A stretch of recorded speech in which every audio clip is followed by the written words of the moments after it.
Boa noite, bem-vindos. Bem-vindos ao curso da UJR, Som para Jato Shamu em português. Que bom que estejamos juntos e bem dispostos a estudar, a repetir, a trazer a Torá ainda mais perto do nosso dia a dia, porque isso é o objetivo, esse é o objetivo dos nossos encontros, que vossos pensamentos, vossas ideias, vossas reflexões, vossos sentimentos possam aparecer aqui com alta intensidade e alta frequência. Vamos a elaborar o que a Torá nos ensina e vamos a tentar aplicá-lo no nosso dia a dia, a nossa vida cotidiana. Vamos a perguntar, mas vamos a respondermos e vamos até compartilhar as nossas opiniões, as nossas impressões. Precisamos, outra vez, insisto nisso que ficou no passado, mas estou trazendo de novo, de uma folha em branco, de uma caneta, porque temos perguntas que é bom que fiquem registradas e pensamentos que é bom que a gente registre na tradição antiga, de escrever na mão. Se vocês quiserem escrever no computador, podem também. Vamos a ver em profundidade as problemáticas derivadas dos temas propostos na Parashá.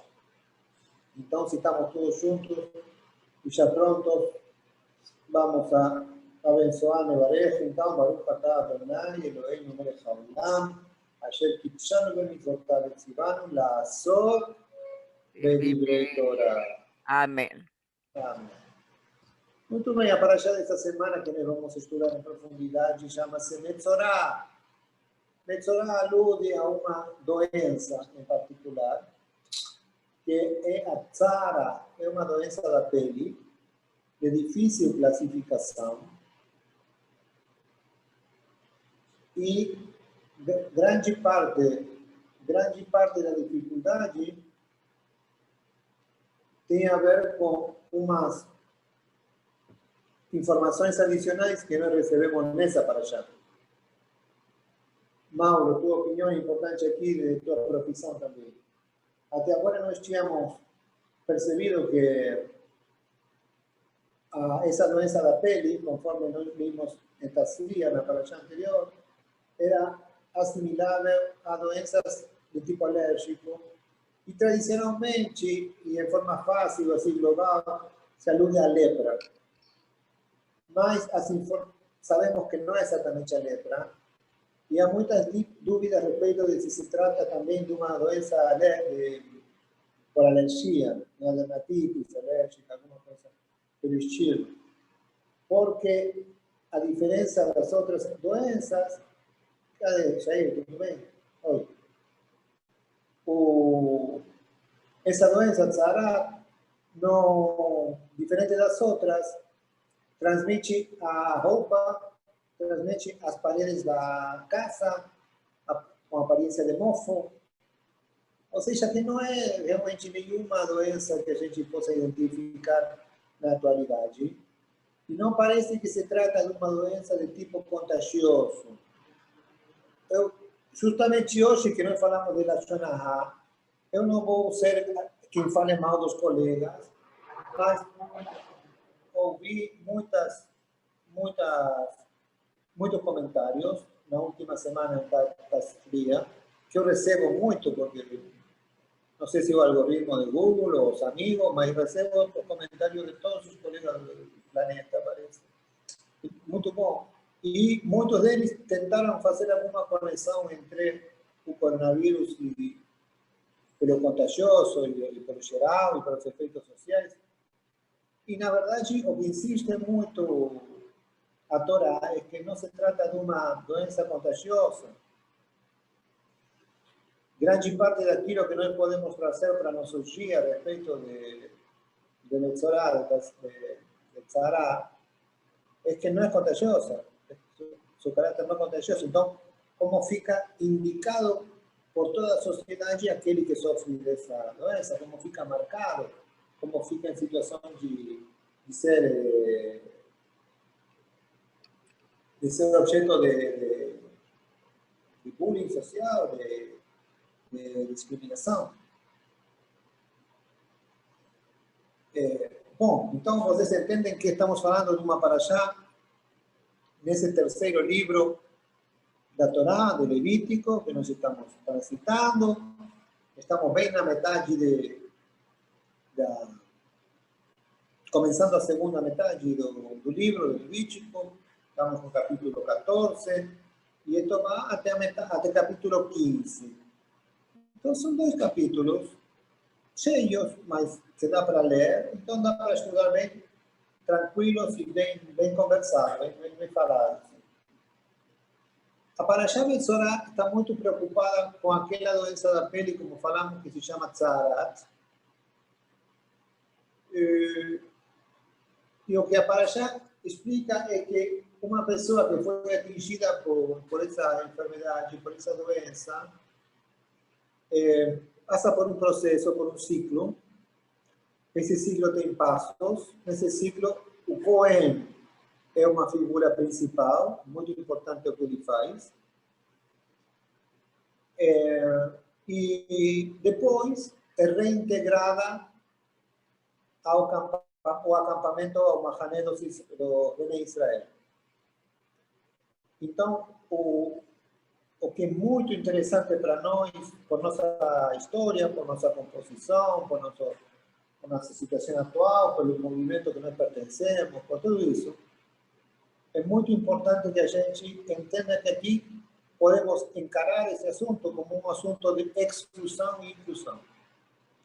Ou seja, se nós podemos refletir e focar esse assunto como quem fica por fora, por que fica por fora e como se reintroduz a pessoa dentro do geral, do social, do grupo, vamos a poder extrair o máximo dessa paraxá. Igual que na vez passada eu falei para vocês, olha, fica de olho no tema de pureza e impureza. Isso foi, não? Se lembra? Olha que puro não é limpo e impuro não é sujo.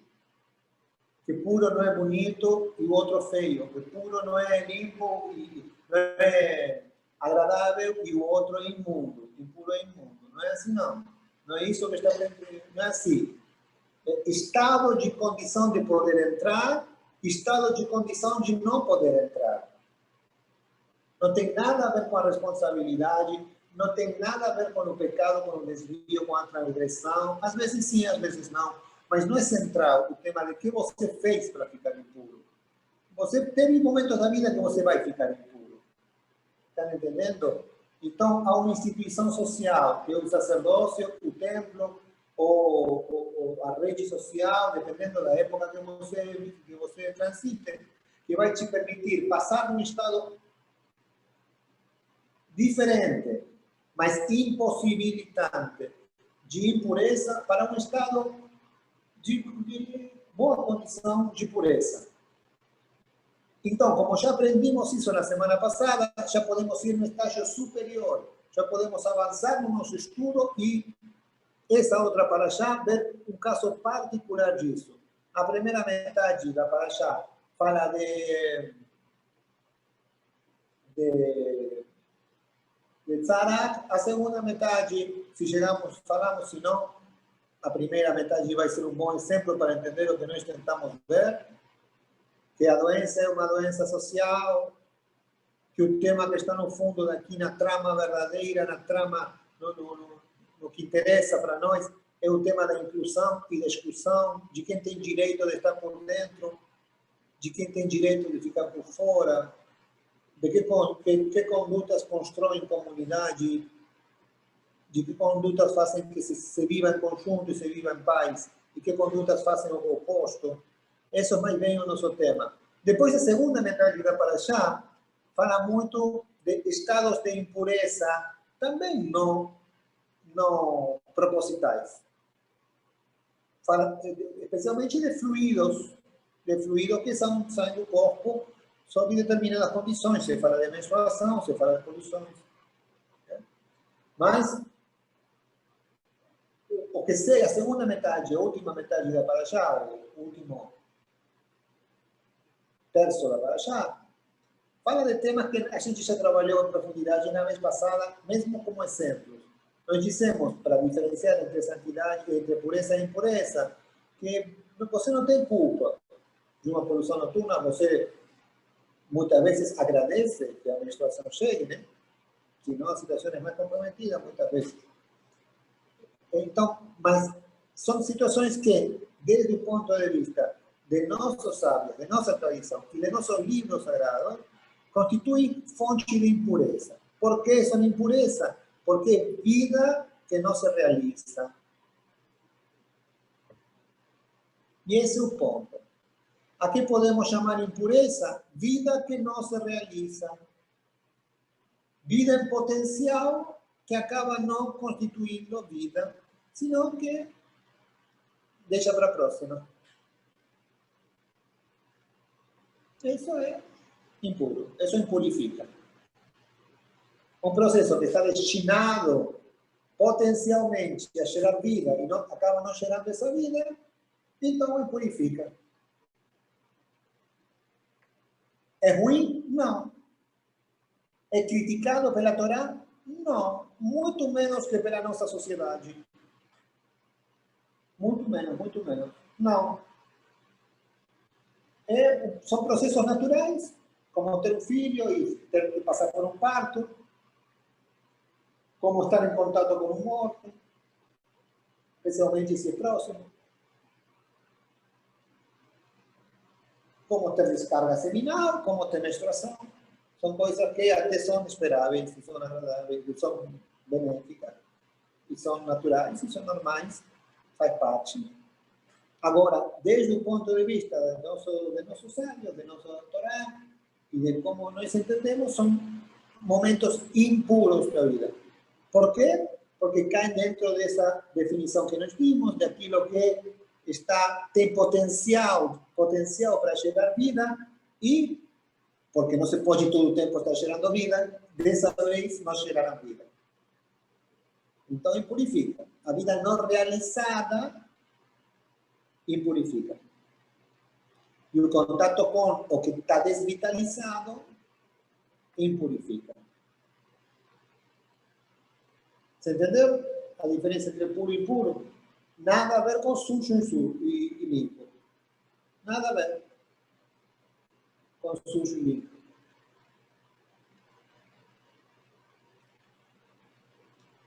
Tão normal tão inevitável na vida de todo ser humano passar por esses episódios de impureza, que nós temos mecanismos de purificação. Como todo mundo vai passar por isso, mulher, homem, grande, pequeno, branco, preto, verde, amarelo, como todo mundo vai passar por isso, então tem que ter um jeito de sair disso. Porque todo mundo vai passar. O jeito que a Torá nos indica são essas parashotas aqui, dentro do Levítico, que ensinam os procedimentos rituais. O jeito está ritualizado, aceito por todo mundo, cheio de símbolos, e é muito eficaz, é muito eficiente. Consegue o que se propõe. Onde está a força? No símbolo. Onde está a força? No consenso, na ideia geral que todo mundo aceita que isso é bom, que isso tem efeito. Você pode dizer, mas isso é hipnose coletiva, mas isso é sugestão. Não, esse é o efeito do aparelho simbólico. O aparelho simbólico tem efeito, igual que tem a lei de gravidade, igual que tem as leis físicas. Se para você uma coisa promove doença, você vai adoecer. Se para você e para todos os que moram com você e para toda a tua cultura, determinada coisa é amável e deliciosa, você vai ir atrás de buscá-la, porque todo mundo está indicando que essa simboliza a beleza e a gostosura. O simbólico tem uma força enorme. Estamos acostumados a reconocer a força daquilo que é físico. Mas os grupos humanos se organizam em torno de forças que são de caráter simbólico. Os rituais são fórmulas fixas, em sequências muito ordenadas, que promovem efeitos físicos e psicológicos e sociais e culturais. Então, depois de passar por determinado ritual, você fica limpo.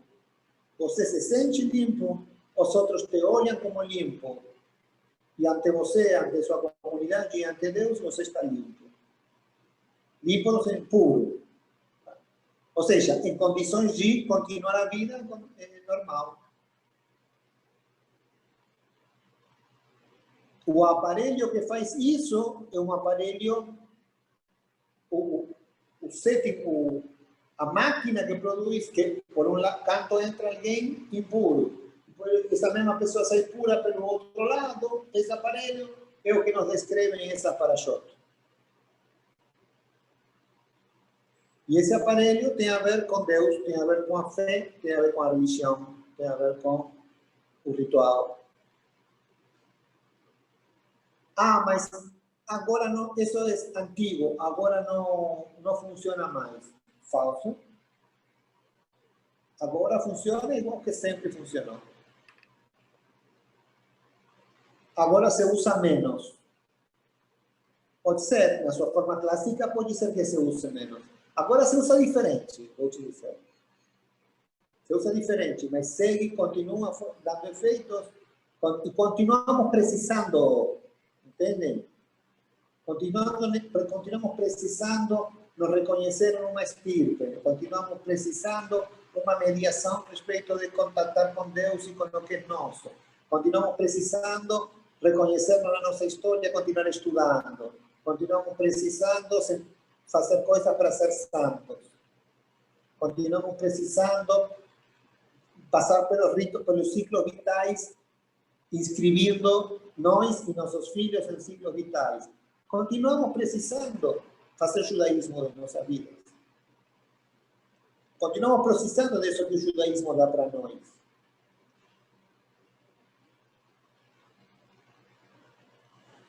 Por isso, aunque estas pessoas, na época do Mishkan, faziam coisas que a nós nos parecem muito raras, muito estranhas e muito criticáveis, é um modelo, uma matriz de coisas que continuam acontecendo de um jeito muito mais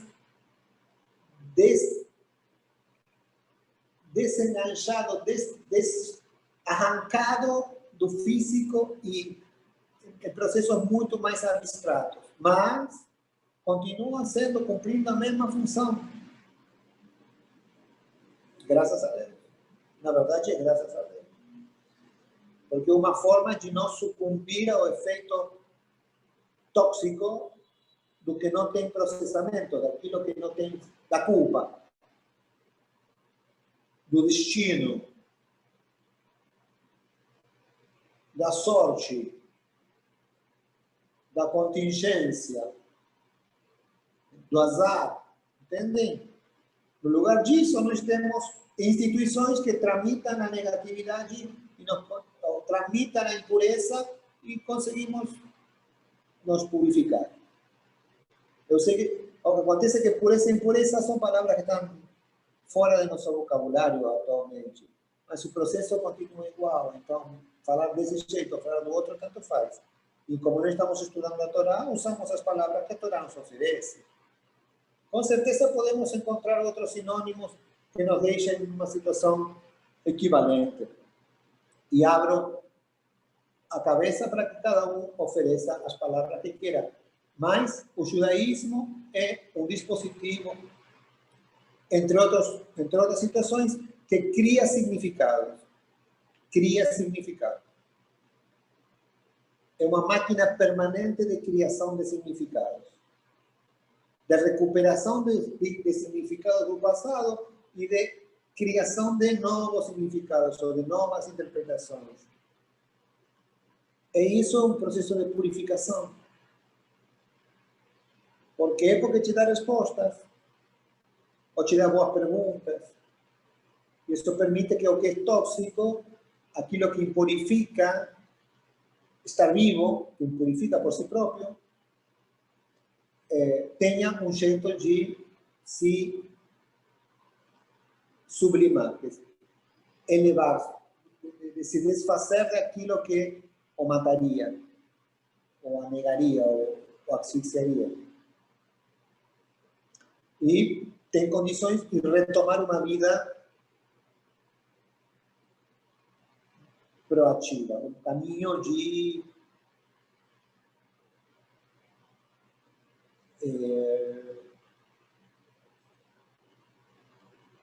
coesão com teu grupo, de encontro com outro.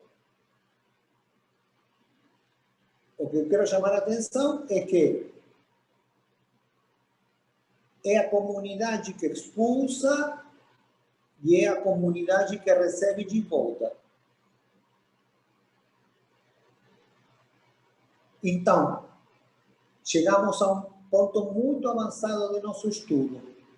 Agora somos capazes de saber que nem sempre nos impurificamos por coisas ruins que nós fazemos, então, de propósito, somos pecadores, culpa, como se fôssemos cristãos. Não. Que não estar vivo e fazer coisas, e ter filhos, e viver, e ser pessoas adultas com processos vitais normais e corpo que funciona, impurifica por si próprio. E que a forma de purificação, já sabemos que é uma forma que é mediatizada pela sociedade, por instituições sociais que te purificam, onde nós podemos acudir para purificarmos. A civilização judaica e suas instituições são formas disponíveis para nós purificar, que tem seus mecanismos. Estamos vendo aqui, de milênios atrás, um mecanismo básico que tem.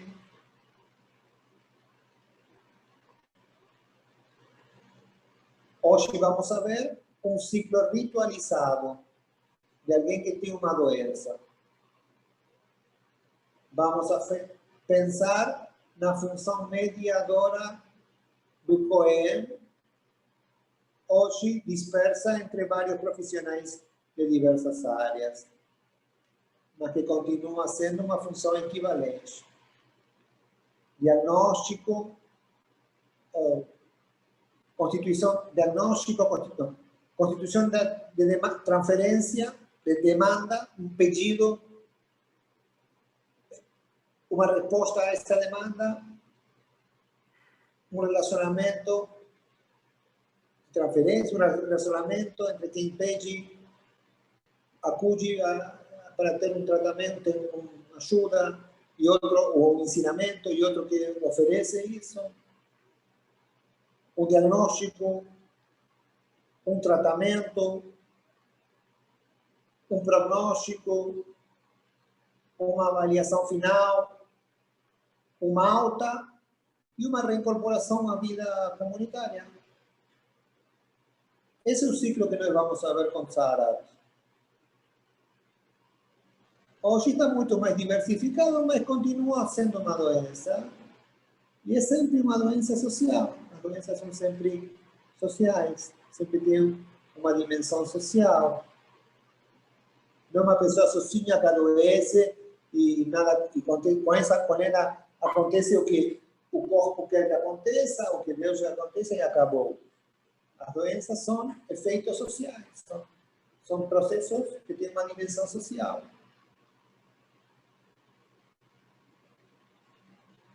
E em boa parte dela você vive e morre por efeito social.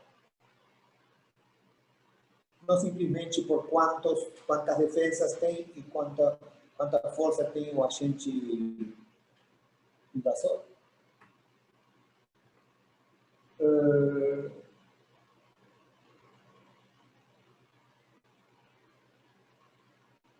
Então, com a diferença do que vimos na semana passada, vai se acrescentando questões em Tzaharath. Pode afetar, Tzaharath também pode afetar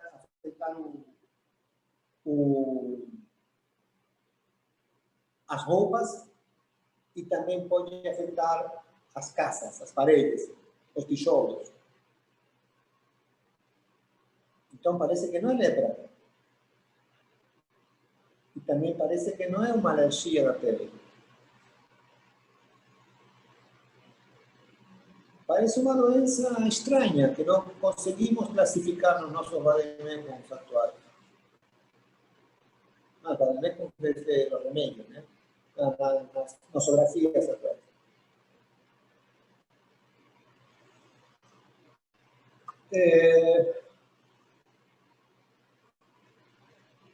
Não seria assim.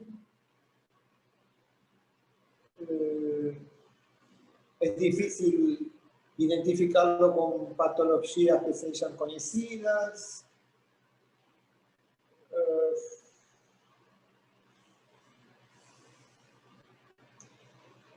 Não se trata de uma doença de caráter contagioso. Estamos revisando o que já falamos até agora. E, na verdade, não é totalmente uma doença, sino uma situação transitória de impurificação do mar. Doença e impureza são coisas bem diferentes, nós já sabemos disso. Impureza é um estado transitório,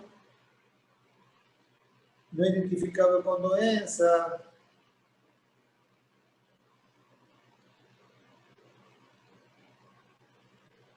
E com que está vinculado? Alguém tem uma Torá por perto? Podemos ler Números, capítulo 12. Números, capítulo 12. Alguém tem aí por perto? Porque lá temos um exemplo de alguém que sofreu essa doença. E um primeiro vínculo com a maledicência.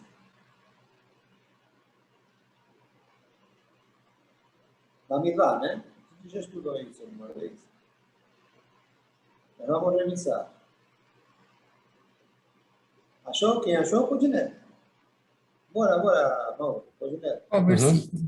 E falaram Miriam e Arão contra Moshe, por causa da mulher Rushita, que tomou. Porque mulher Rushita tinha tomado, e disseram, porventura somente como Moshe falou o Eterno, certamente também falou conosco, e ouviu o Eterno. E o homem Moshe era muito humilde, mais que todos os homens que houve sobre a face da terra.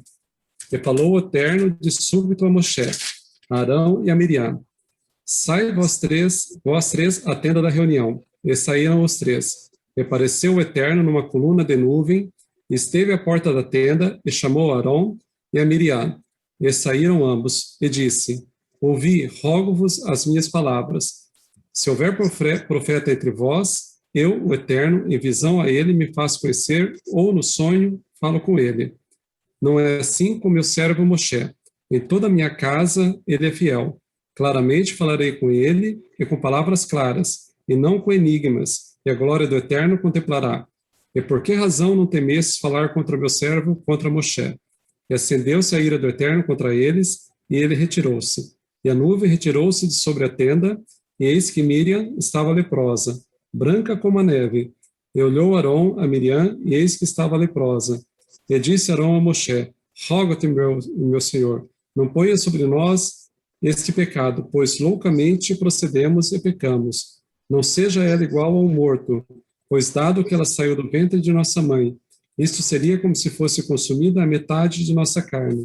E chamou Moshe ao Eterno, dizendo, Deus, roga-te, cura-a. E disse o Eterno a Moshe, se seu pai... Isso que cantamos agora muito, esse pedido de coisa. Mas estamos muito bem, Mauro. Então, o que aconteceu? Miriam e Arão começaram, Miriam especialmente, começou a falar mal da cunhada nova, não? Tinha morto anterior, e o Moshe se juntou com uma mulher cuxita, radicalmente diferente das mulheres daí, muito africana, muito pele preta, muito diferente, e claramente uma a Leia, não gostou da cunhada nova, falou mal de Moshe, falou mal da cunhada. O que aconteceu? A pele Deus ficou muito bravo, a pele dela ficou branca como a neve, assim que foi que você deu. Na verdade, Mauro, esse que é o sintoma da Tzara, aparece com muita claridade aí, um exemplo que a gente vê muito claro. E está vinculando falar mal, ou desconhecer a palavra divina, ou falar declaradamente, fazer racionar como fez ela, segundo a Torá, com um episódio, com uma manifestação na pele, sim? Que fica todo branco.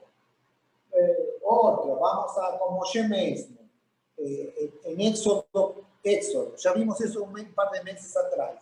Éxodo capítulo 4, 7. Se alguém tem, vamos a cambiar um pouco, se não for a mudar um pouco, se não é malo, se é outro.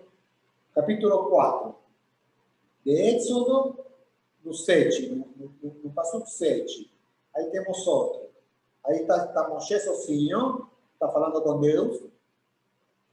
Deus sai uma voz de dentro de uma sarça ardente, nessa entrevista de trabalho que tem aí, onde Moshe recebe a missão de liberar o povo, e Moshe não acredita que ninguém vai ouvi-lo, que os velhos, os anciãos de Israel, os que mandam no acampamento dos escravos em Israel, ninguém vai acreditar nele. Então, ele descrê da palavra de Deus, né? E, então, o que acontece? Alguém achou? 4, 7? Aí ele bota a mão no peito, né? Deus diz a ele, bota a mão no peito, e ele colocou a mão no peito e quando retirou, estava branca a mão. Branca como a neve. Neve. Assim como ele está falando. Exatamente.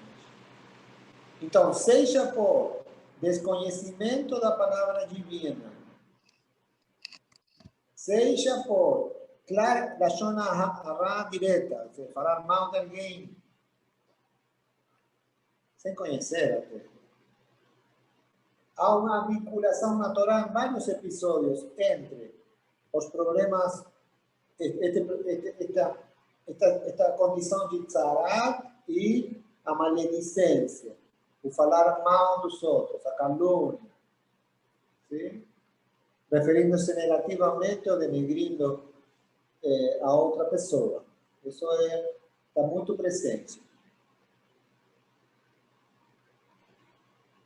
Mas aí o Moshe não falou mal de ninguém porque ele duvidou da palavra de Deus? Ele duvidou da palavra de Deus. Ele falou, você está me mandando a falar com os anciãos de Israel e ninguém vai acreditar em mim. Seu plano não presta. Ninguém vai acreditar no que eu estou falando de liberar os Bnei Israel do Egito. Ninguém vai acreditar em mim. Eu não quero fazer isso que você está me mandando.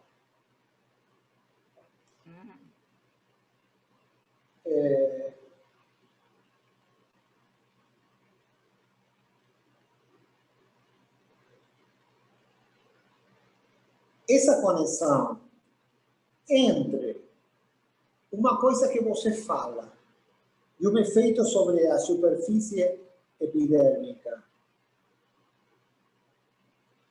faz dessa condição tzarat uma condição de tipo social. É um problema de ordem. As palavras estão no meio. Entendem? Palavra que você não acredita, palavra que você diz. Não é uma aplicação de uma bactéria, de um vírus, de um acidente, de um efeito contextual, de clima. Não é. Entendem? É uma coisa que você diz. É uma coisa que você não acredita, é uma coisa que você fala de outros, ou que promove uma mudança na tua pele.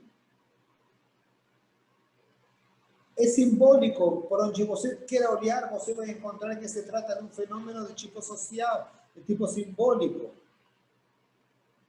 Efeitos nocivos no teu corpo de uma conduta voluntária, de uma coisa que você fez. Não é que você está quieto e chega um vírus e se introduz em você tem efeito X. Porque você promove uma conduta que tem efeitos sociais e, em resposta, você, de forma causal, você recebe uma determinada doença que é visível e te marca. E todo mundo pode ver que você tem branca a pele quando você descorre azeitona.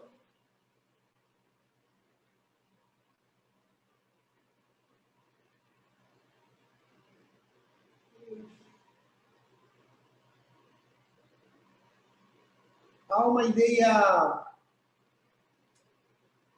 essa paraxá reforça a ideia social da Tzarat.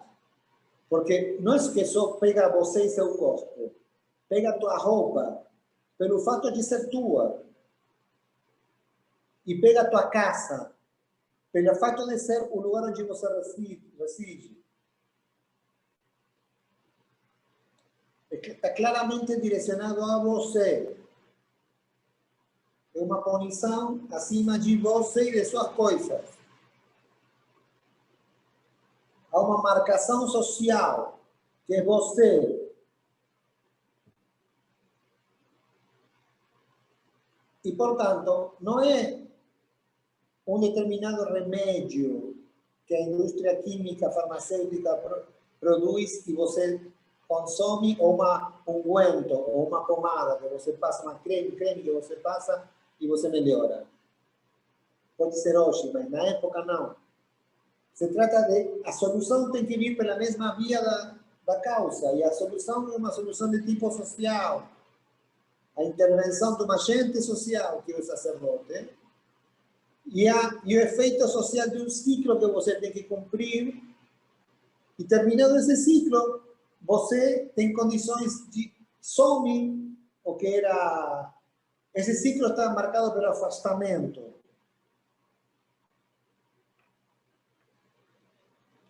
Esse ciclo está... A curação tem a ver que você não consegue conviver em situações de equilíbrio com a sociedade, você destrói o laço social, você atenta contra aquilo que mantém coesa a sociedade, você é afastado, você é identificado, afastado.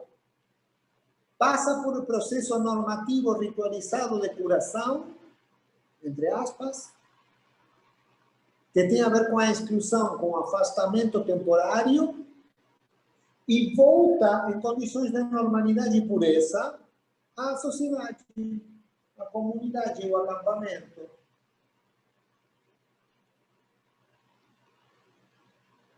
Então você não fica só,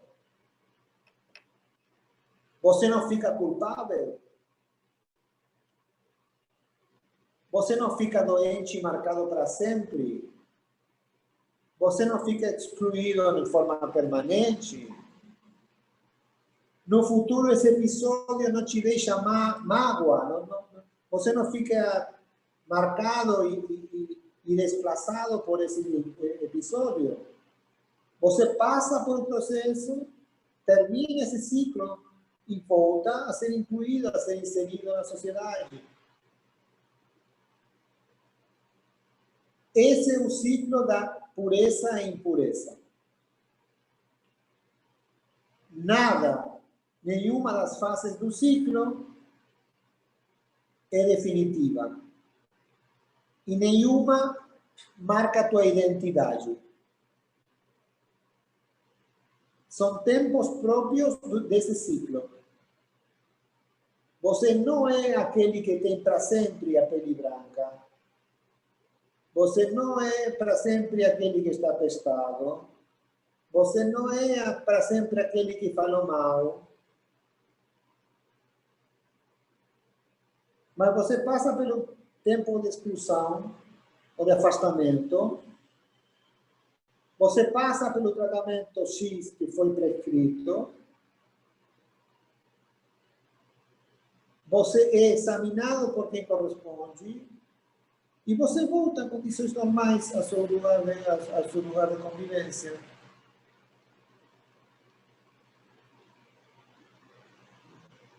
O estado de impureza não te identifica. Não é uma marca permanente. Não faz parte de tua identidade social. É um estado, é transitório.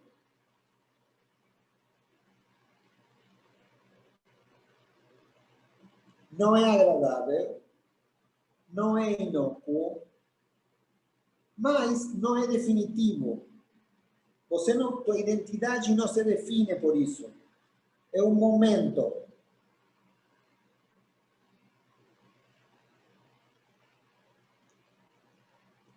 É muito importante que vocês me acompanhem nessa ideia de pureza e impureza e de estados transitórios, não definitivos. Porque o mecanismo que tem a comunidade para manter a seus componentes por dentro, sem implodir, sem acabar-se, sem ficar todo obrigado se não piso mais lá.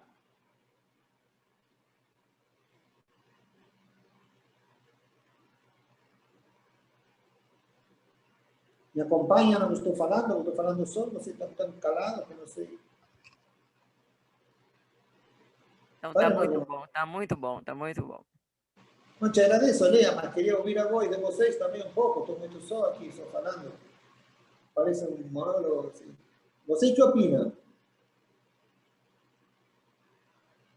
Me digam. Porque ficam pensando em pessoas que vocês conhecem, eu tenho certeza. Ou em situações que você conhece, com certeza.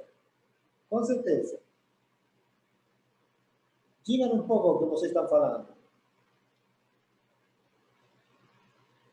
Mais uma coisa para deixar vocês falarem. Quando não acontece isso, quando uma comunidade, um grupo, uma keilá, uma sinagoga, um clube, não tem um grupo cultural, um grupo de amigos, não tem mecanismos equivalentes a isso, se quebram. Porque quem comete uma transgressão não passa por um estado de impureza. Fica aquele impuro para sempre, ou aquela impura para sempre. Não tem mecanismo de volta. Não tem como voltar. A instituição não habilita, o grupo X não habilita o mecanismo simbólico para se purificar e voltar. Limpo outra vez, puro outra vez. Limpo não, puro outra vez. Então, com certeza vocês têm exemplos disso. Exemplos muito claros disso. Imagino, não sei. Estou tentando cutucar você para que você fale. Você está percebendo isso? Eu tentei estudar sobre isso, mas assim, eu não tenho uma opinião formada, sabe? Mas grupos que se acabaram. Grupos que você participou que se acabaram. Porque alguém fez alguma coisa de ruim e não tem como voltar para trás. Não tem como reincorporar essa pessoa. E se acabou toda a amizade, se acabou todos os tempos bons, se acabou toda a alegria que havia juntos. Tem história dessas? Não. Graças a Deus, não. Sorte sua. É que alguém... tem defeito, né? Se a gente for apurar, né? Aí acaba que você não consegue viver em sociedade, né? Uhum. Eu acho que isso daí, na minha ideia, é relativamente comum. Por exemplo, uma pessoa que tem um vício, né, que ela fica fora de sintonia com a sociedade, com a família. A sociedade, muitas vezes, tem mecanismos de tratar essa pessoa, ela fica excluída, às vezes, um tempo da sociedade, ela se recupera e volta sem ser reinserida na sociedade. Quando a gente vê que não existe esse mecanismo, essa sociedade pode se quebrar por isso, pode se quebrar uma família, pode se quebrar, né, uma comunidade. Talvez seria um exemplo, né, atual sobre isso. Uhum. Aí seria como contaminar a sociedade, né? E seria o impuro. Quer dizer, ele seria afastado e voltaria... Voltaria depois. Exatamente, como né? tomando todas as medidas, né? Exatamente. É o que a gente, teoricamente, mais vê hoje em dia, né? Exatamente, exatamente isso. Essa paraxá é incrível, é incrível, é incrível. Como a O gente estava falando impuro é na uma segunda-feira função. passada, né? Sobre o É, conserto moral. nós falamos sobre isso, né? É um conserto moral, né? Meu grupo falou. O Não impuro, tem a ver com doença, né? Não é uma doença, né? É um... não. O Exatamente. impuro é uma personagem dos grupos. Alguém vai ocupar esse lugar. É necessário que aconteça. Não é um acidente, não é uma maldade. Alguém tem que ocupar o lugar do impuro. Não tem a linda, não tem o inteligente, não tem o forte, não tem o engraçado. Homem e mulher, né? Estamos falando de inclusive. Tem o impuro. É uma função dentro do grupo humano, o impuro. O que ocorre é que o impuro é uma função inabilitante. Inabilitante. Você tem coisas que não pode fazer com os outros por estar impuro.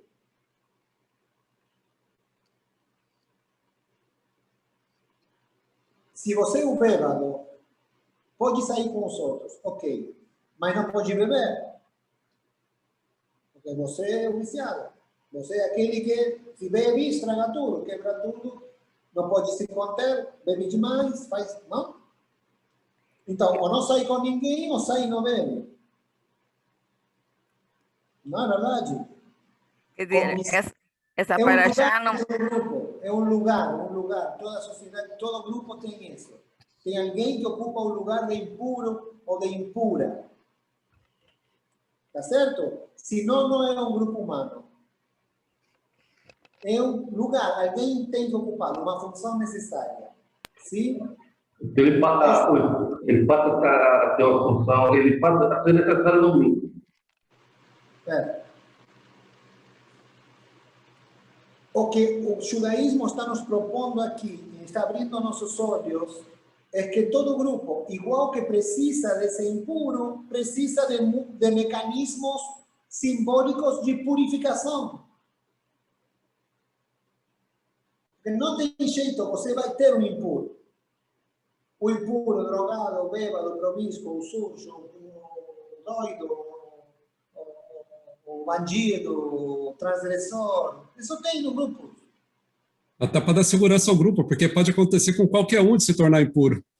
Dependendo da situação. A pessoa vai se sentir mais segura, sabendo que vai ter um mecanismo para tirar ela da impureza, né? O grupo precisa tirar alguém. O grupo precisa ter um impuro. Está me entendendo? Porque carrega com a impureza de todos. Ou realiza o desejo de se impurificar de todos.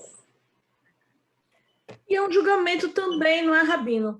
Porque na medida que isso acontece, você julgou aquela pessoa, você colocou uma marca nela, né?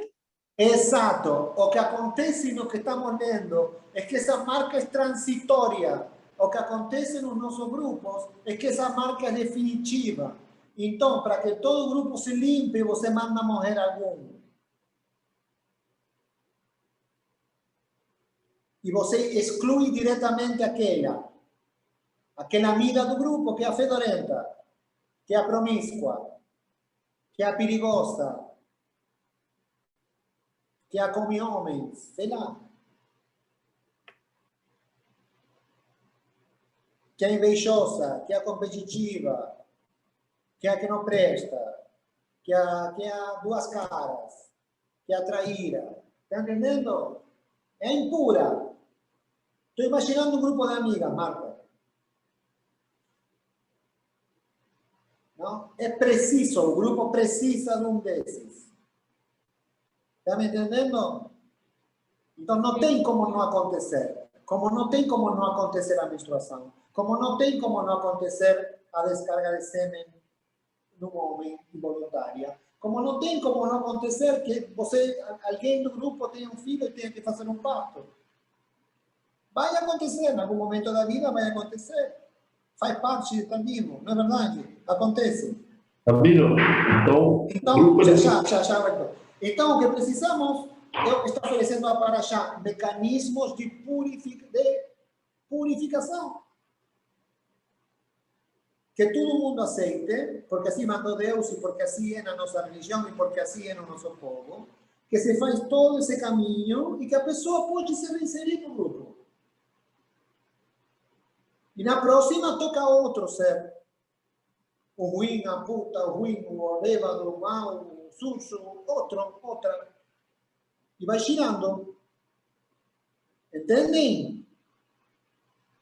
O problema é que fique só em um e que o grupo se satisfaça a sua necessidade, excluindo definitivamente e pronto.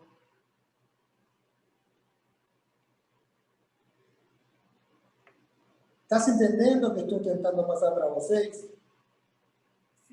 Não há vida sem impureza. Não há vida social sem impurificação. A impurificação circula. Pode tocar a qualquer um. Ninguém é santo total. Ninguém é puro total. Ninguém é culpado de ser impuro. De que é culpado? E é impuro por força própria e por força do contexto social que o impurifica. O impuro cumpre com uma necessidade no grupo. O grupo precisa de um impuro. Também não pode dizer, eu sou impuro para vocês, fica da puta, não pode.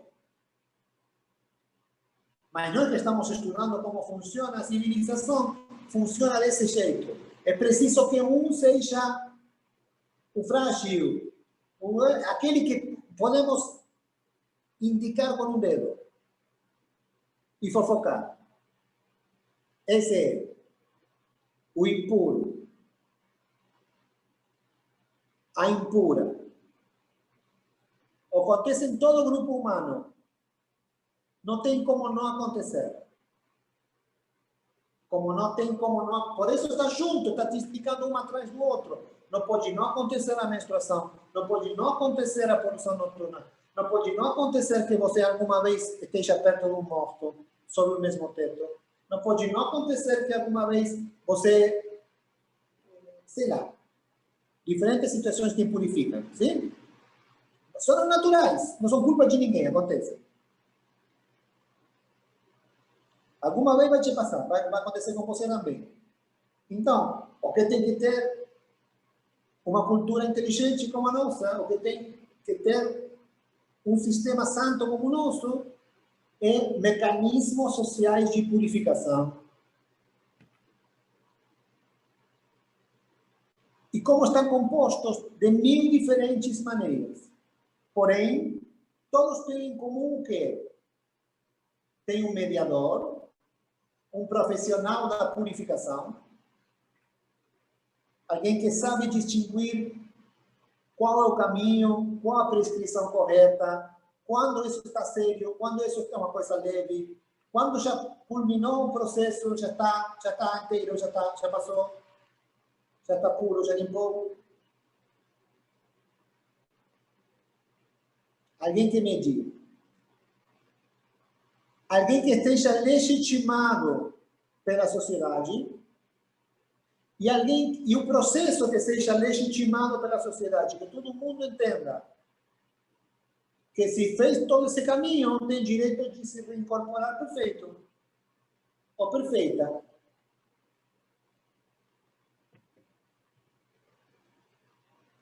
Se precisa ter um e se a comunidade concorda, então é um bode expiatório, né? Meio culpado. É um bode expiatório ou transitório. É uma reconstrução total do indivíduo. É uma Mas reconstrução olha, total do a indivíduo. princesa que encontra seu príncipe tem um casamento dos sonhos e faz uma vida preciosa e sai na portada da Caras, também uma função social, é? também cumpre com o sonho de todos, também está indicada por todo mundo para ocupar esse lugar. A celebridade também é uma função social,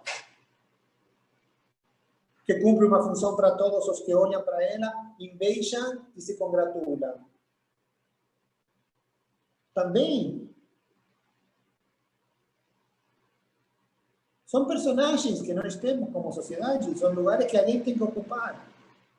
O problema é quando alguém ocupa de forma permanente. Fixa aí e é a única personagem que ele faz. O que ela faz. E não consegue sair daí. E não há mecanismo de purificação. E toda a comunidade se alimenta de... Se congratula de poder jogar todas as pedras na Geni. Conhecem a canção? De Chico Buarque, né? Joga a pedra na Geni. Entendem? A impura, a prostituta, a que se dá por nada.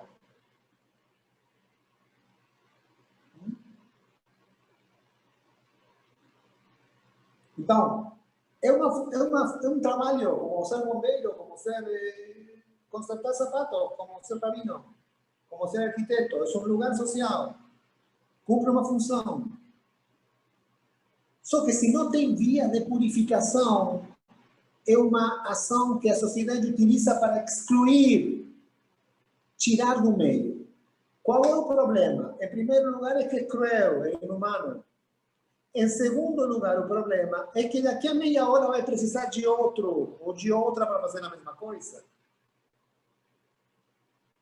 Porque vai precisar de outro que ocupe esse lugar.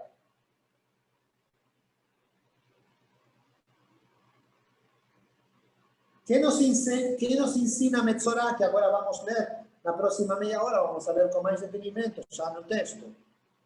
Porque vocês já estão enfocados, tentando que os olhos vão para esse canto que eu quero que vocês olhem comigo. Esse panorama que eu quero mostrar para vocês. Metzorá são mecanismos de purificação. O que nos diz a Parashá? Você vai ter impuros, você vai ter impuras. Às vezes vai ser você o impuro, tá certo? Chore não. É assim mesmo. É assim mesmo. Aguente, seja grande, seja adulto, entenda como é o negócio. É assim, você vai ser impuro alguma vez. Agora, que estou te garantindo? Você vai ter mecanismos de purificação. Então não vai ficar impuro para sempre. Você vai ter um caminho para retomar, entre aspas, a normalidade. Sabem que é uma palavra muito complicada, mas você vai voltar a ser um dia a dia normal junto com os outros, sem que isso te identifique como quem você é. Você passou por uma etapa de impureza e voltou. Não é a situação que nós temos hoje, pelo geral. Esse mecanismo de reinserção não está funcionando bem entre nós.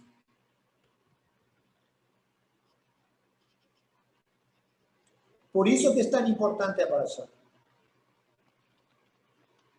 Porque nos indica que é uma coisa que, alguma vez, em um estadio bem mais elemental da organização social, a Torá nos dá uma pista de por onde podemos resolver. O tema de que não seja e o drogado, e o bêbado, e a puta, e o feio, e o gordo, e o mau, e o... Está entendendo?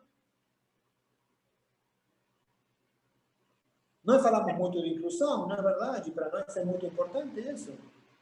Mas, Rabino, não tinha alguns tipos de impureza que a pessoa não podia retornar de jeito nenhum, como uma mulher casada que dormia com outro homem, ela tinha que ser banida do acampamento, não era assim? Quer dizer, estava tinha que ser banida e não voltava, não era isso? Havia mecanismo probatório. Transitório assim, né? Tinha algumas... Todo o judaísmo rabínico se encarregou de buscar subterfúgios para que isso não acontecesse. o milênio rabínico, que mais ou menos coincide, século mais, século menos, com o primeiro milênio da Era Comum, foram enormes esforços por trazer a palavra da Torá e interpretá-la de jeito tal que ninguém tenha pena de morte nem exclusão absoluta. Você lê o Talmud, lê a Mishnah, lê a Gemara depois, lê os comentaristas, e você está vendo como a cada caso estão buscando um porém que permita algum tipo de saída purificatória, ou um tipo de dúvida razoável. Como você fala assim em português, dúvida razoável? Marta, você vem desse, você teve muito trabalho judiciário no judiciário? Sim. Como se diz? Dúvida razoável também em português? Dúvida razoável, isso. O Talmud, em grande medida, nestes temas, é uma máquina de produzir pensamento para recompor a comunidade. Então, dá novos espaços, como se eles tivessem já essa noção de que as comunidades se organizam em torno ao castigo. Então, que o castigo deve ser reduzido para poder reintroduzir o elemento dentro da sociedade.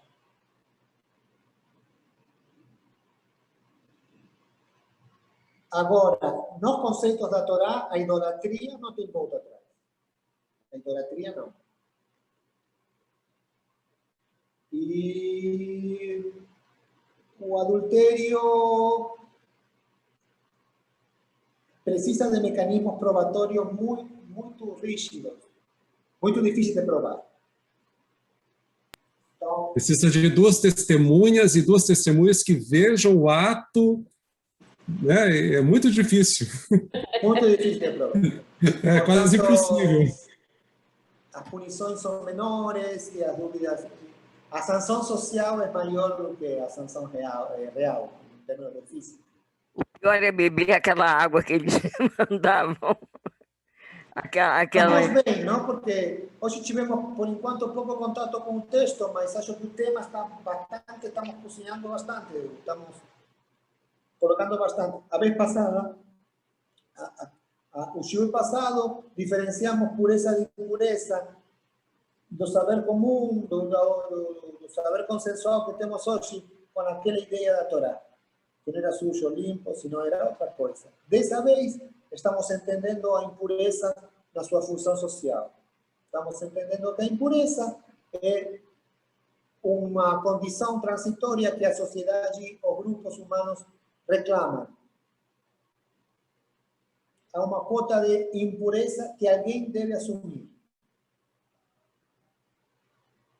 Devido a isso, essa assunção deve ser transitória, porque senão fica definitivamente toda nos ombros de uma pessoa só.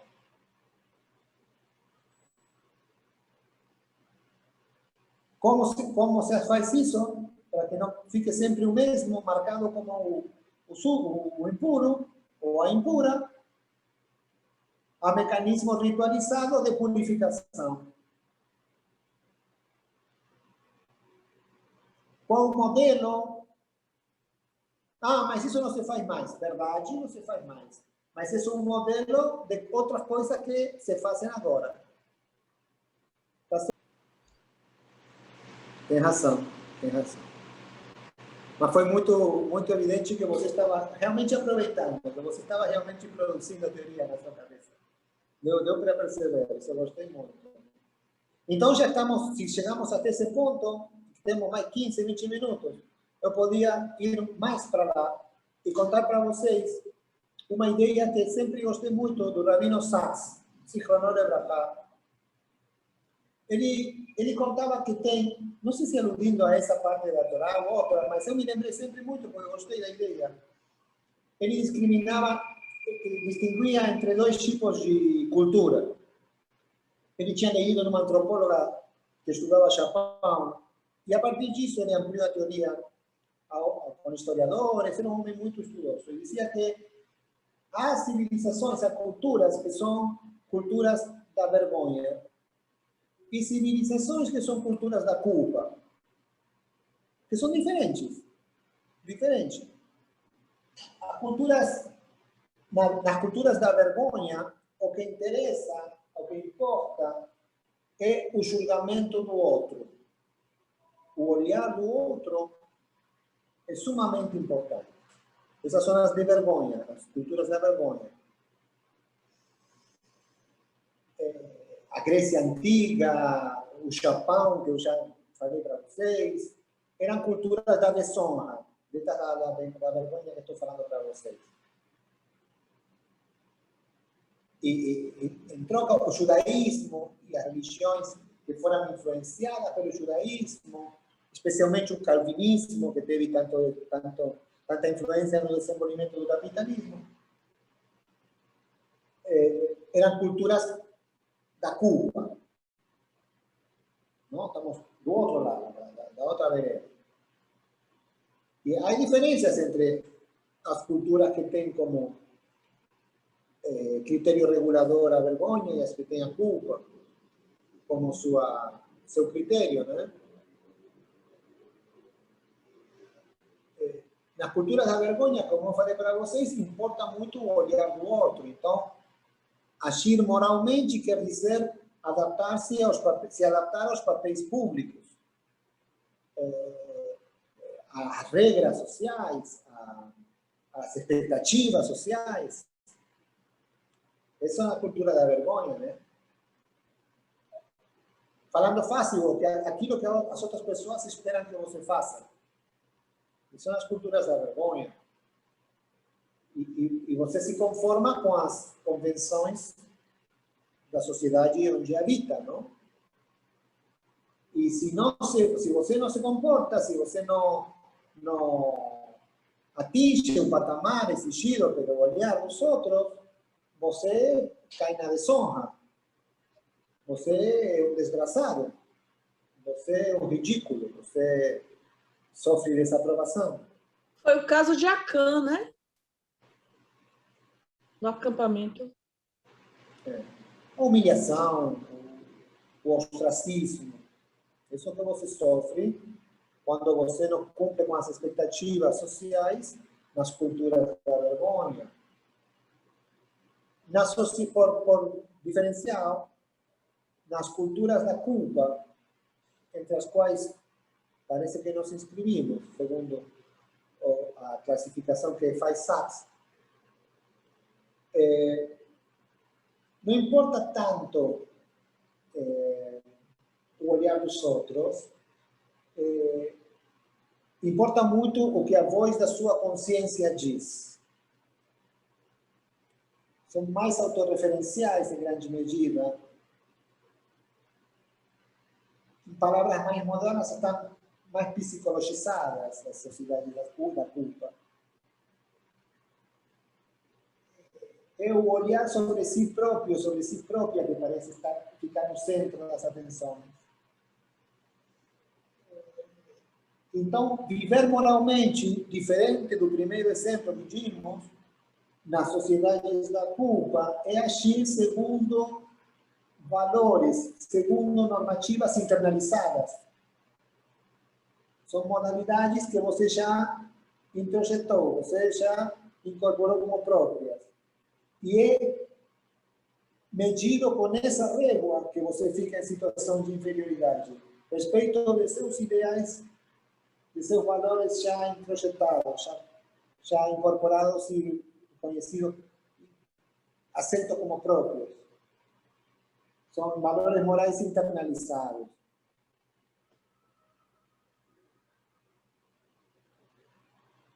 O que importa, para falar em fácil, é o que você sabe ou o que você acredita que é certo e o que você sabe ou você acredita que é errado.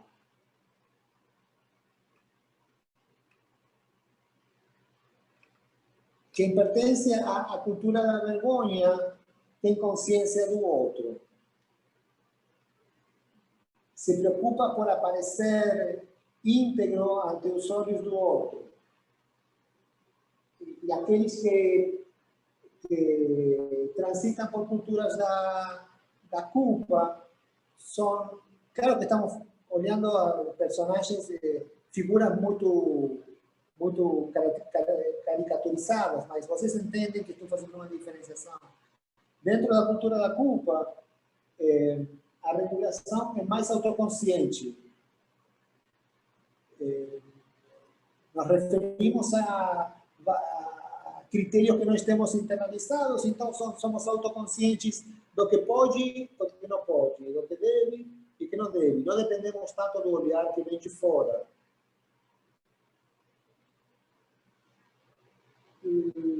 Por exemplo, se você cometeu um ato errado e você sabe que isso é errado, mesmo que os outros não tenham ou descoberto você, que você, para os outros você seja impoluto, você seja digno, você sabe que não.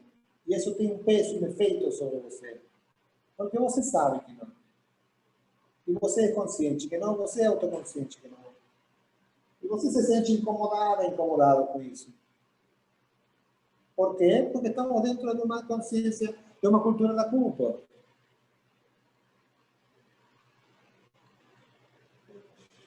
Por isso que a cultura da vergonha leva mais ao suicídio. Se importa muito com o que o outro vê. Os japoneses têm um alto Você nível pode de chegar ao suicídio. suicídio por uma ou pela outra. A gente vê que os japoneses, por exemplo, têm uma alta taxa de suicídio. Né? Eles se importam muito mesmo com o que o outro vê sobre ele. Né? Provavelmente, porque você fica profundamente excluído na situação de que os outros reconhecem você como uma figura do impuro, para usar o termo que estamos falando. Mas o que queria poner de manifesto é que, em situações extremas, a cultura da culpa não tem maquiagem para isso. Porque depende do que você acredita de você próprio. Então, não tem subterfúgio, maquiagens, não tem para onde fugir. Porque, no fundo, se apoia num relacionamento seu com sua consciência e por trás dela, ou deveríamos dizer, num relacionamento seu com Deus. Ou seja, com um tipo de olhar do qual você não pode esconder nada.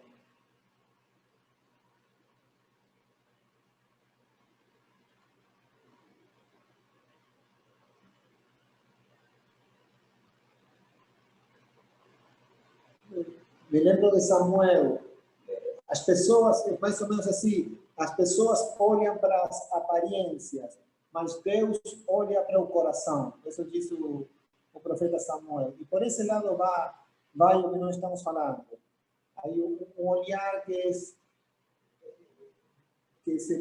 penetrante, que penetra, do qual você não tem como esconder.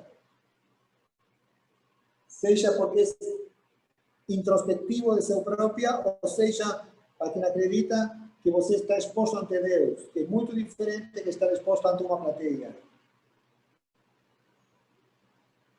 A cultura da vergonha é coletivizante, sim, e é, no fundo, conformista, porque com dar uma boa aparência você satisfaz a exigência do entorno, do contexto. O judaísmo, já conhecemos até as piadas, é uma cultura claramente da culpa. Claramente uma cultura da culpa. E então, o aparecimento de manchas nas paredes, de mofo nas paredes, é sinal de alguma coisa de ruim. Que ativa um mecanismo de culpabilidade.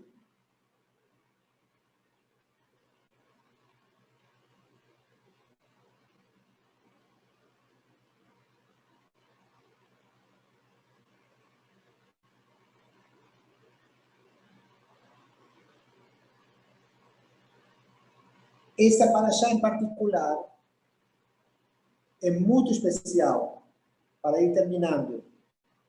Leímos pouco hoje, vou deixar para que vocês leiam, porque entramos mais nos temas, né? o tema da Tzarat e as outras impurificações são muito especiais, são muito diferentes.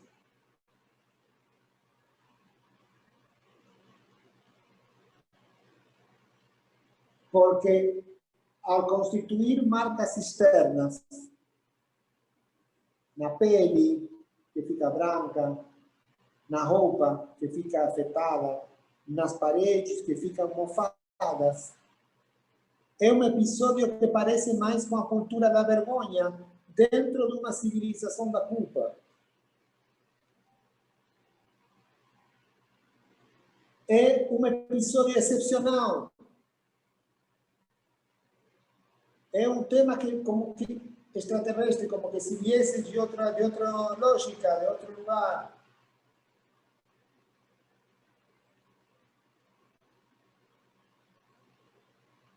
É uma forma de ser os outros, ao olhar os outros.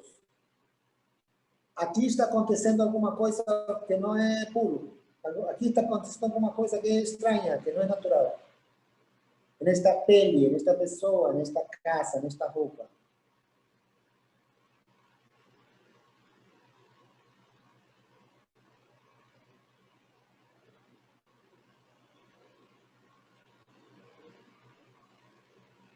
Por isso podemos ler o capítulo 13, o versículo 45, 46, bem pouquinho, estamos bem no final.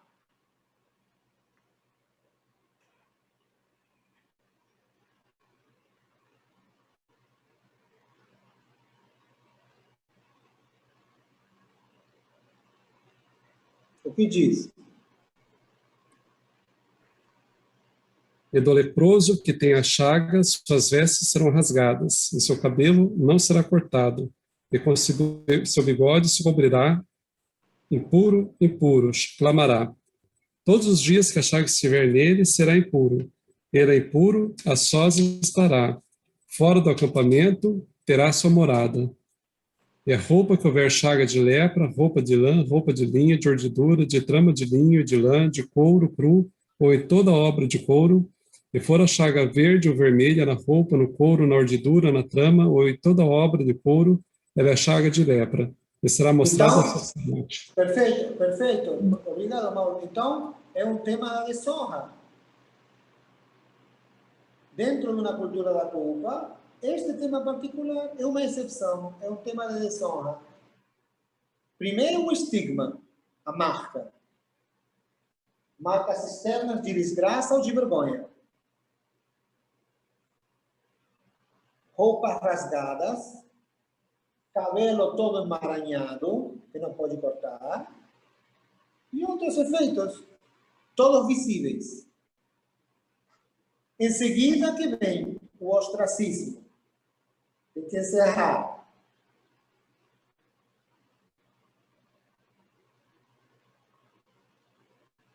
Uma exclusão, com todas as letras, é uma exclusão temporária, não definitiva, da vida social. Com rejeição social. Por isso era complicado entender a lei de Tzaharat. Porque nós, acostumados a uma cultura da culpa, temos um efeito que tem a ver com a inclusão excludente do olhar social próprio de uma cultura da vergonha.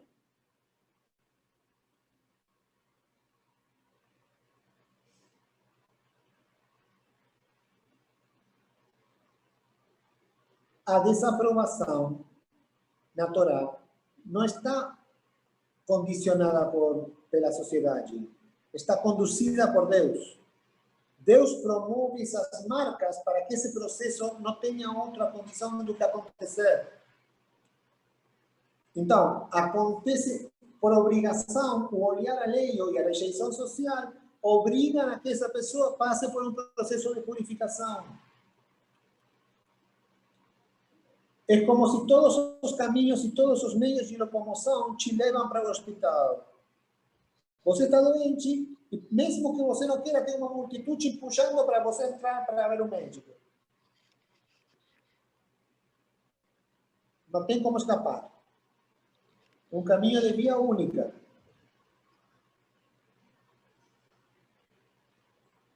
Eu tinha preparado, depois da leitura de vocês, algumas perguntas.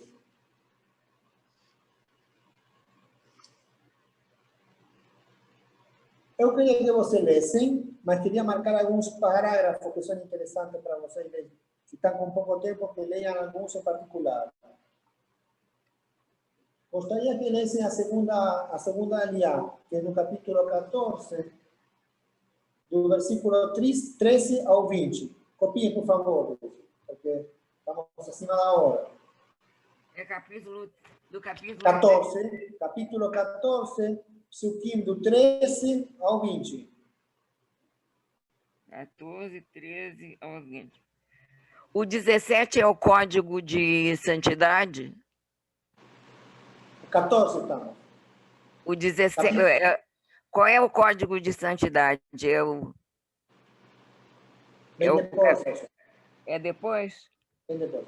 Eu estou falando com vocês na segunda aliá, do capítulo 14, versículos 13 ao 20. Tá, 13 ao 20. Tá.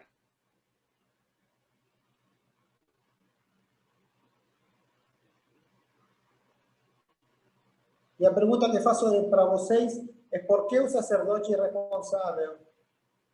Por que o sacerdote é responsável pelo processo da saúde? Por que ele tem essa função? O que faz lá? Para que está aí? Essa pergunta é para que serve? Ele não foi treinado para isso? Não sei se foi treinado ou não. Pergunto para vocês se para que serve. Ah, sim. Tá. Para que serve um engenheiro? Para fazer os cálculos, planejar a obra e que o engenheiro civil. E que o prédio soba e não se caia. Ok. Para que serve um sacerdote lá nesse assunto?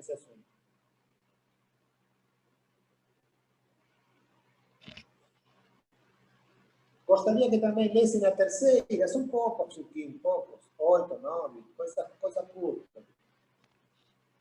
14 de 21 ao 32. 14, 21 ao 32. 14, 21 ao 32. Poderia repetir, Pablo? 14? É 14 do 21 a 32. 21. 14, 21. E a pergunta que eu faço para vocês é por que tem purificação para todos os bolsos? Por que tem mecanismos de purificação para todos os orçamentos? Por qual motivo? Por qual motivo? É para rico, para pobre, dependendo do que você... Por que tem diferentes... Por que tem um cardápio? Por que tem diferentes opções de purificação?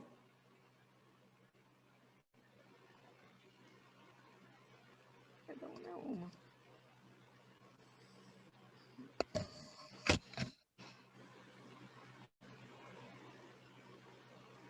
Para terminar, queria deixar com vocês 3 ideias e 3 perguntas.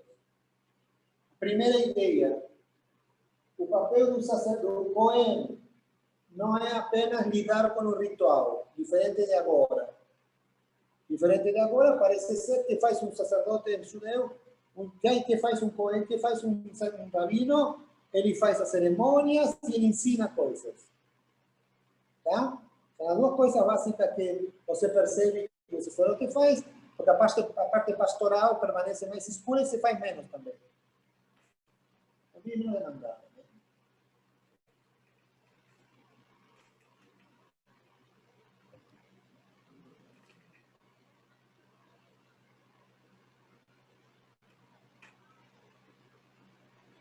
Lendo essa paraxá, a pergunta é: qual é a função que o sacerdote tem na saúde?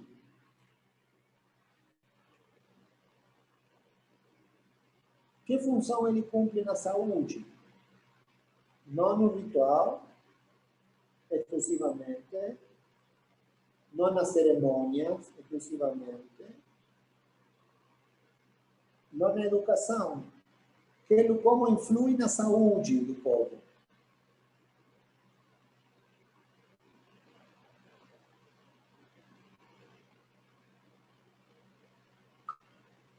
Uma que, na verdade, já perguntei para vocês antes, né? Que o judaísmo não é só para os ricos, também é uma oportunidade para os pobres. Então, tem possibilidade de purificação para todos os orçamentos. Em terceiro lugar, pode ser a pergunta mais importante, é a seguinte. Lendo vocês essa breve paraxá, vocês vão perceber que Tzara pode pegar também nas casas, nas paredes, nos tijolos. Ou seja, que as casas podem se impurificar, podem ser impurificadas.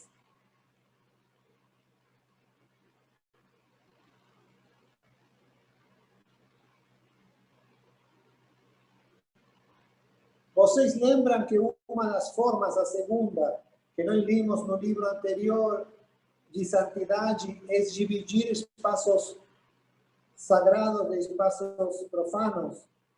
Dividir o que é sagrado espacialmente do que é, sob o exemplo de Sinai, em Parashat Yitro, quando separava o Monte Sinai, ficava sagrado e cheio de humo e fogo, e o lugar onde ficava o povo ficava num lugar não sagrado e, portanto, sobreviviam.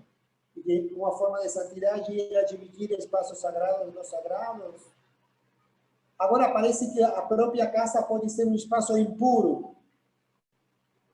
Então, não apto para o sagrado. Não habilitado para o sagrado.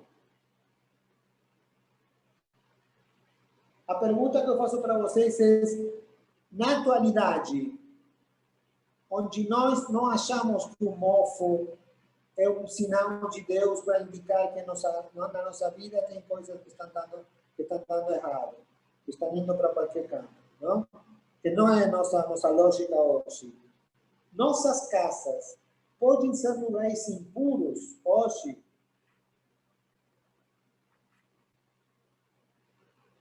Podem ser lugares impurificados. Entendem a pergunta, né? Estamos aproveitando a ideia de puro, impuro, sagrado, santo, não santo, para o tema do espaço. A casa, que na antiguidade da Torá, na época bíblica, se enchia as paredes de mofo, isso queria dizer que nessa casa acontecia alguma coisa impura, alguma coisa não kasher, não agradável, não útil. Como podemos traduzir isso a nossos dias? As nossas casas podem ser espaços impuros? Podem passar por estadios transitórios de impureza, nossos espaços? Nossas casas podem também impurificar-se?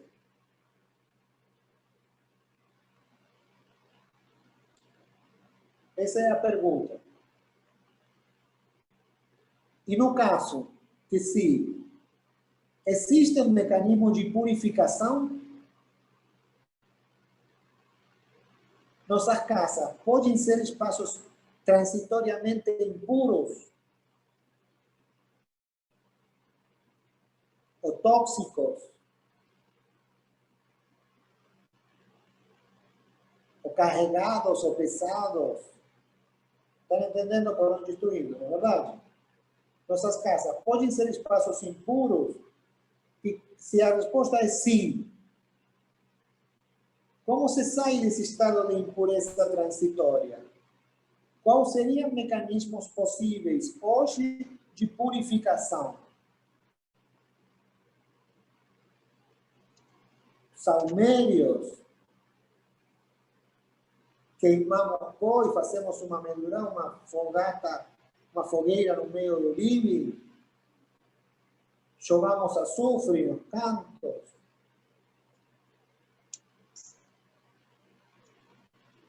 água sanitária, o quê? Trazemos uma bruxa que faz alguma coisa. No caso das casas, que as casas possam ser espaços impuros, tá? Muito bem. Deixei a leitura para vocês, porque me encarreguei de contar. Jair quer perguntar alguma coisa, Pablo. Jair. Sei. Oh, vai, Jair. Boa noite. Eu só tenho umas dúvidas, só isso. Ô, Pablo, o personagem impuro já não é mais um personagem com essa sua pergunta. Não entendi. O personagem impuro Já não é mais um personagem. Se já está levando para dentro de casa, pode se tornar um conjunto completo, não um personagem. Claro, a impureza afeta o conjunto. A impureza afeta o conjunto. A solução é jogar a impureza numa pessoa só. E essa pessoa é a designada impura. Geralmente, essa pessoa tem condições para ser impura. E faz coisas que reforçam sua impureza. E ela pode sair sozinha? A Torá diz que não. O modelo que nos ensina a Torá é todo esse caminho que está ritualizado e que está indicado por uma cultura. A cultura sancionou essa pessoa como impura. A cultura deve oferecer um caminho de saída dessa situação. Qualquer ato de rebelião, com certeza você vai ter exemplos melhores do que o meu. Qualquer tentativa de se revelar da pessoa dessa etiqueta de impuro o afunda mais na impureza. Fica bravo, é um doido violento, perigoso. Grita, é antissocial. Se fica calado chorando, é autista, é depressivo. Se não tem como. Não há nenhuma resposta que te permita sair só do lugar de impuro. Você precisa de um mecanismo socialmente aceito de saída. Diferentes épocas e diferentes instituições oferecem outros caminhos para sair diferentes. O que não pode é ter nenhum caminho de saída, porque é uma massacre. É etiquetar, é usar pessoas como resíduos para se limpar. Carregá-la com todo quanto sobra ao grupo e jogá-la para asas dele, jogá-la para... Como falou a Marta, como falou do chivo expiatório, como Yom Kippur. Então, o mecanismo, isto é muito Foucault, o mecanismo que propõe a Torá são mecanismos de purificação e reinserção na sociedade. É uma das funções principais das instituições. Ter mecanismos paliativos da exclusão. Excluir, isolar, para reincorporar depois. Esses são os mecanismos que as sociedades utilizam. O judaísmo deve ser um aparelho de tramitação da impureza, de circulação da impureza. Porque se fica numa pessoa só, numa família só, num grupo só, esse grupo não tem outro destino do que a morte. E o conjunto perde. Entanto, se acontece como na Parashá, que agora eu sei que vocês vão ler, porque vão ficar curiosos.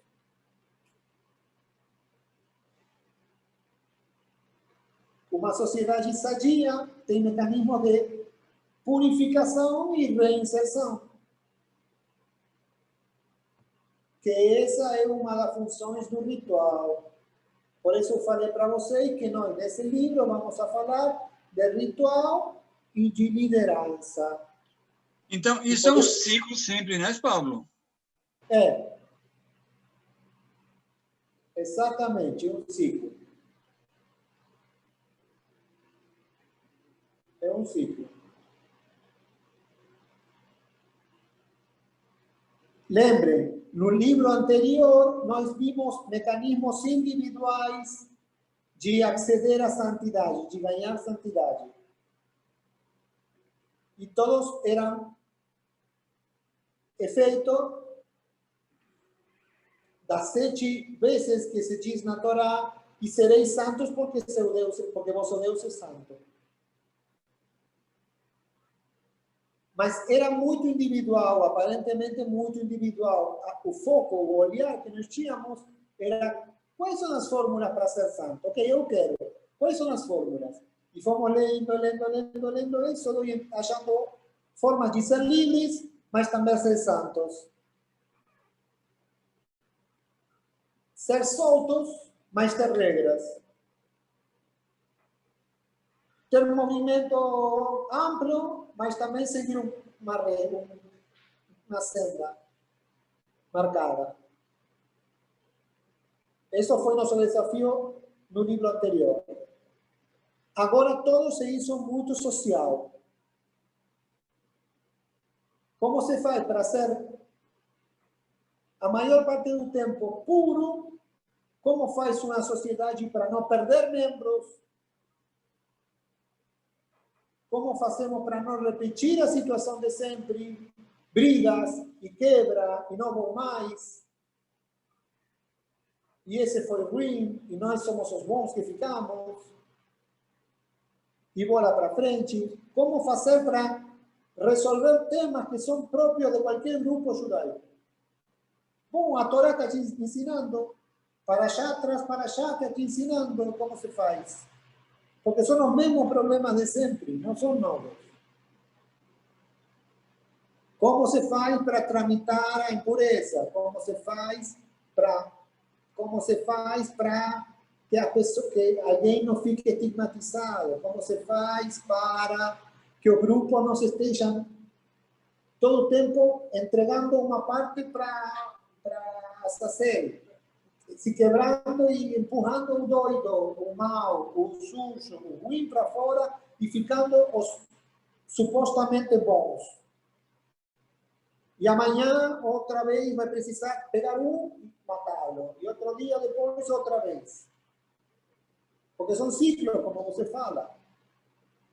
Como faz, diz a Torá, você tem mecanismos de purificação.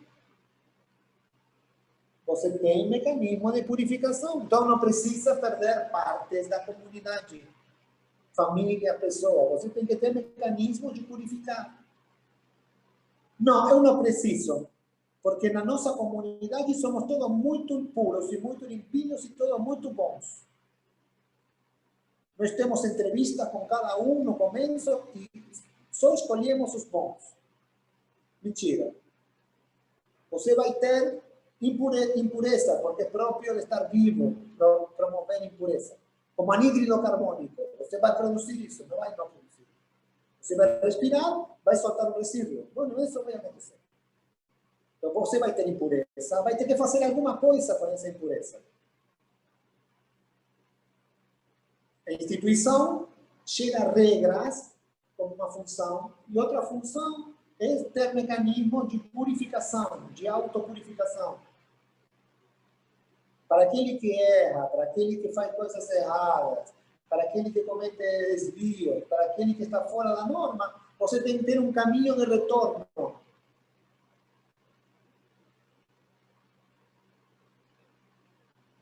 Está me entendendo? E tem que ser um ciclo, como você disse. Se você não oferece um mecanismo, como isso que tem na Torá, de purificação do impuro, o que você vai fazer é acumular impureza. Quando tem uma quantia muito grande, vai jogar acima de alguém, e esse alguém com a impureza vai ser jogado fora, no precipício. Então você vai ter a ideia de que limpou. E depois vai juntar de novo, e aí vai fazer o mesmo ciclo.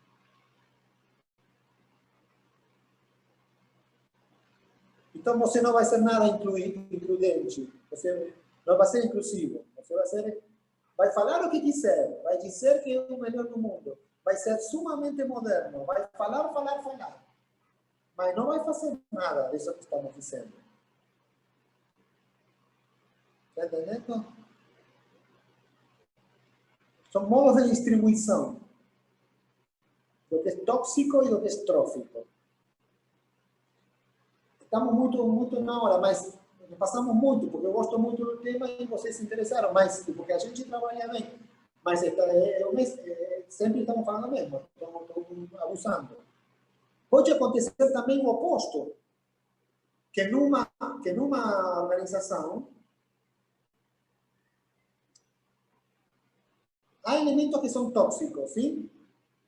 Que o mecanismo, que o sistema tem que jogar para fora, porque senão se intoxica. E tem outros elementos que são tróficos, que alimentam, que fortalecem, que são gostosos, que são maravilhosos, sim? Que são bons.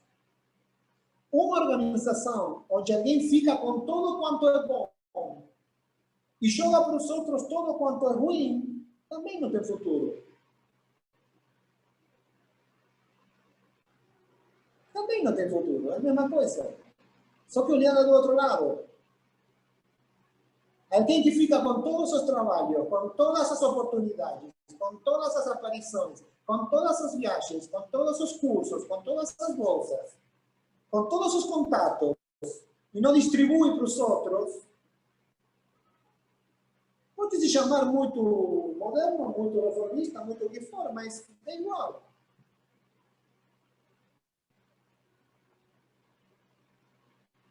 Qual o problema, além da injustiça? Que detém toda a estrutura.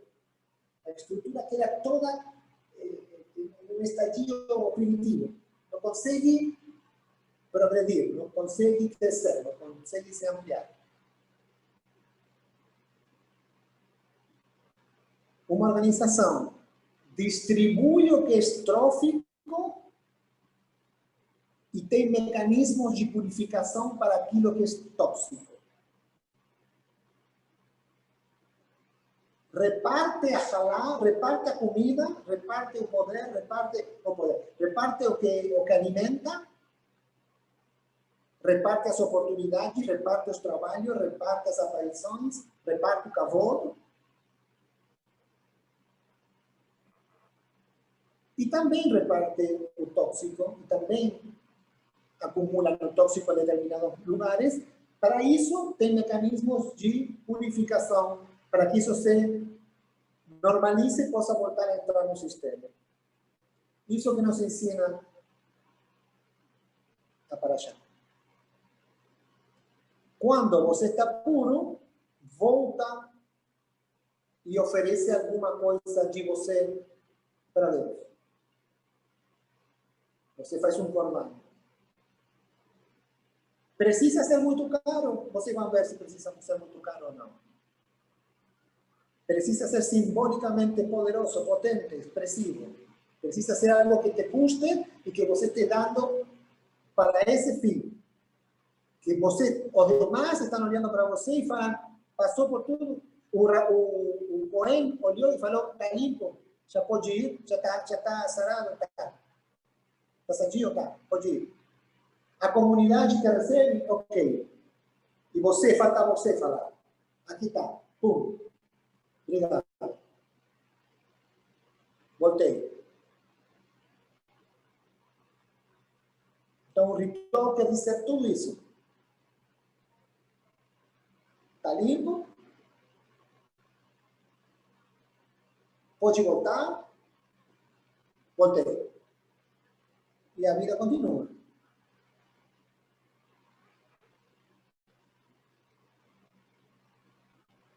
pessoal, e 55. Estou abusando.